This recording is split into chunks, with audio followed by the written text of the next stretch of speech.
I was just thinking back to what you were saying a little bit earlier around how you come out, right? And well, not how you come out, the way it's presented, like how you said, Janice, that if mum and dad accepted it and said it's just my gay son kind of thing, how people would react to that, because there's no gossip, there's no scandal. No. So, and it's a big thing in general confidence, right? If you come across confident, people look at you and read you to know how to react.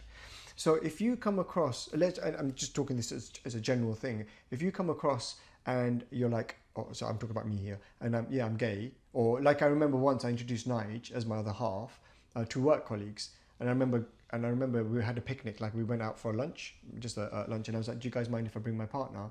And they're like, yeah, not a problem, expecting a woman. Yeah. And so Nige came along, and I introduced Nige and then to everyone. How do you know that they were expecting a woman? Oh, because so many times they've asked, "I'll wife this girl from that." Yeah, and especially because I work with a lot of Asian colleagues, Indian colleagues as well, and it's fine. At that point, I never came out as soon as. Okay, so I was very cautious when I went into a working situation. I would never come out straight away because I was quite junior.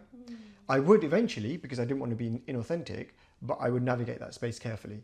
Because what I wanted to do is make sure I had allies first, and make sure I had people that I could lean into that probably wouldn't care so much.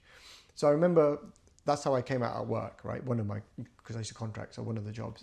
I remember one of my friends later became a really good friend and turned around to me and goes, Yatin, I felt so proud of how you came out. And I was just like, what do you mean? He says, that's just how you just said partner and you just introduced Nigel like that. You normalized it. And this is it, but it was also the way I did it, like that sense of confidence that this is it. You know, there was no questioning. So even some of my Asian colleagues who would perhaps have been a bit jarred by that or a little bit like, oh, what's going on? They had nothing to say other than, because I was so confident and I was just like, well, this is it kind of thing.